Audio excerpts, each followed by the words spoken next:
चुनाव पर इस वक्त की एक बड़ी खबर आ रही है। गृह मंत्री अमित शाह बीजेपी अध्यक्ष जेपी नड्डा के घर पहुंच चुके हैं। अमित शाह बंगाल बीजेपी के बड़े नेताओं की जेपी नड्डा के साथ हो रही इस बैठक में शामिल होने के लिए पहुंचे हैं। इस बैठक में कैलाश विजयवर्गीय, शिव प्रकाश, शुभेंदु अधिकारी और दिलीप घोष भी शामिल हैं। इस मुलाकात से पहले ही दिल्ली पहुंचे बंगाल बीजेपी के नेताओं ने बीजेपी महासचिव शिव प्रकाश के घर पर बैठक की है, बातचीत की है। इस बैठक के बाद बंगाल बीजेपी के प्रभारी कैलाश विजयवर्गीय ने दावा किया कि बीजेपी ने बंगाल चुनाव के लिए उम्मीदवारों के 3 नामों की लिस्ट तैयार की है और जिस पर बीजेपी अध्यक्ष जेपी नड्डा के नाम के साथ साथ बैठकर चर्चा होने वाली और इसके बाद लिस्ट पर नामों को अंतिम रूप दी जाएगी। आज शाम होने वाली बीजेपी की केंद्रीय चुनाव समिति की बैठक में इस पर चर्चा हो सकती है।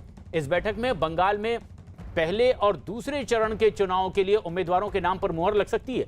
बंगाल में पहले चरण का मतदान 27 मार्च को होने जा रहा है और बीजेपी की यह बैठक इस लिहाज से बेहद अहम।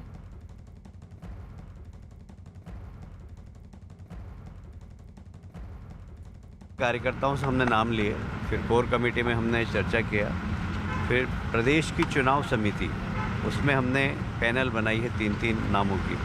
वो लेकर अब राष्ट्रीय अध्यक्ष जी के यहाँ जाएंगे, उनसे चर्चा करेंगे और कोशिश करेंगे कि एक-एक नाम उसमें से निकल जाए। और ये बेहद अहम खबर ऐसे में जबकि पहले और दूसरे चरण में होने जा रहे विधानसभा चुनाव के लिए बीजेपी अब नामों को अंतिम रूप देने में जुटी हुई है और इसी कड़ी में बैठकों का ये सिलसिला चल रहा है। लेकिन एक बड़ी खबर, कैलाश विजयवर्गीय जो कि बीजेपी के पश्चिम बंगाल प्रभारी हैं, उन्होंने दावा किया कि नामों के 3 सेट तैयार कर लिए गए हैं। विचार मंथन के बाद जो प्रदेश इकाई है उसकी तरफ से जो नाम सुझाए गए हैं, अब राष्ट्रीय अध्यक्ष के साथ इस पर विचार मंथन के बाद जो केंद्रीय चुनाव समिति की बैठक होगी उसमें अंतिम रूप दिया जाएगा। विक्रांत हमारे सहयोगी नजदीक से नजर बनाए हुए हैं इस पूरे घटनाक्रम पर और अरुण जो खुद पश्चिम बंगाल में मौजूद हैं।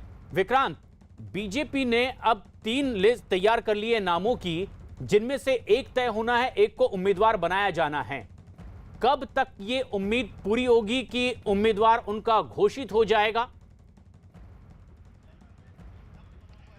देखिए प्रशांत, आज शाम को बीजेपी की सीईसी की बैठक है। प्रधानमंत्री भी उस बैठक में शामिल होंगे और बीजेपी के तमाम सीईसी के सदस्य, जो केंद्रीय चुनाव समिति है उसके सदस्य उसमें शामिल होंगे। अभी हम इस समय बीजेपी अध्यक्ष जेपी नड्डा के घर के बाहर हैं। आप देख सकते हैं उनके घर में इस समय बीजेपी के पूर्व अध्यक्ष और गृह मंत्री अमित शाह भी पहुंचे हुए हैं। इसके अलावा बंगाल बीजेपी के जो कोर ग्रुप के सदस्य हैं वो सभी नेता भी आपस में मंथन करके यहाँ पहुंचे हुए हैं। कल देर शाम को बीजेपी के तमाम जो प्रदेश के नेता थे वो दिल्ली पहुंच गए थे और आज एक बार बीजेपी अध्यक्ष के साथ बैठक करके जो जिस तरीके से कैलाश विजयवर्गीय बता रहे थे कि 3-3 नामों की लिस्ट एक प्रदेश स्तर पर बना ली गई है और उसके बाद अध्यक्ष के साथ बैठ करके एक मंथन किया जाएगा। क्योंकि जब सीईसी में मामला जाता है तो एक तरह से उसमें अंतिम जो प्रत्याशी पार्टी तय करती है उस पर मोहर लगानी होती है। तो पीएम के साथ जब बैठक हो तब तक पूरी तरीके से होमवर्क हो जाए और किसी एक उम्मीदवार पर सहमति बना ली जाए, इसकी भी कोशिश की जा रही है इस बैठक में। और आज शाम को जब बैठक होगी उसमें अंतिम रूप दिया जाएगा और ये उम्मीद की जानी चाहिए कि आज और कल 2 दिन जो केंद्रीय चुनाव समिति की बैठक होगी